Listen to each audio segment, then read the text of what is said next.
From the floor of the CME Group, this is Danny Riley on today's Cash Close. Oh, what a flunka dunk, huh? Now look, we're going to start this out by the name of this video, which is China and Greece throw cold water on the S&P. And then we're going to talk a little bit about the anxiety factor that's been going on with the low volumes here.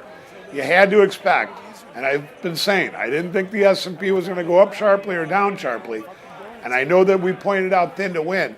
But thin to win doesn't always apply when you have such low volumes like that. The S&P made several attempts to break through the 2100 level, 2106 level, 2104, 2105.75, you name it.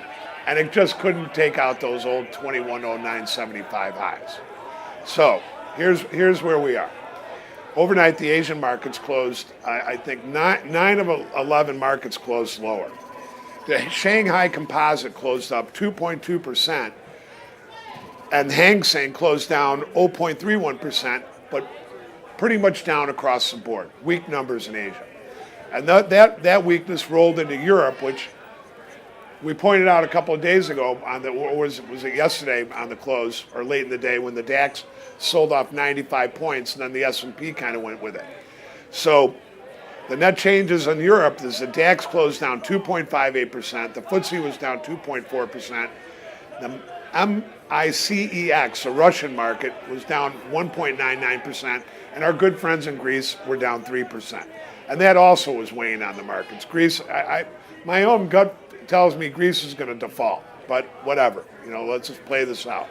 But anyways, the high of the day in the S&P came in at 2086.60. Early in the day, or right after the open, there was a small rally. And then the low came in at 2064.70 late afternoon. And last, we're 2074 even. We're down 26.8 handles. Total volume is decent, but you got to remember something. I want to point this out. We have 1.7 million minis traded, but 310,000 of that came from Globex. And then in the pit, we've got 9,000 big S&Ps traded in the pit, which I want to remind everybody, a lot of that would be tied to options. They weren't traded in the open outcry market. MOC, the MIM was flip-flopping, small to buy, and the actual MOC came out 25 million to sell.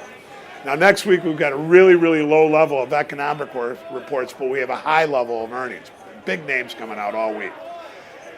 We have a total of 13 economic releases, but if you take out money supply and the Fed's balance sheet, we only have 11 economic reports. So that's an extremely low number of reports for a full week's trade.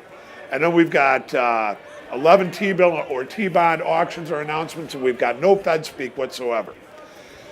Monday's trade starts out with the Chicago National Fed Index Activity Index and a 3 and a 6 month T-bill auction.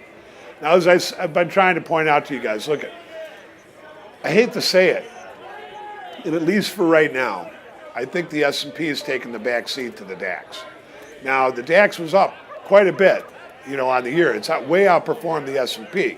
So, you get this kind of weakness rolling through the Asian markets and roll into the European markets, and then it shows up in our S&P.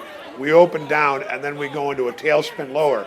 But that said, late in the day, the MOC didn't come out size to sell, and the S&P futures rallied 10 handles. So there was a little bit of a compromise late in the day for the bulls, but that said, Monday could be another slippery path. We're going to leave it like that, you guys. I don't think they're going down a lot, and I don't think they're going up a lot. So we're going to just keep it like that. See you on the opening print on Monday.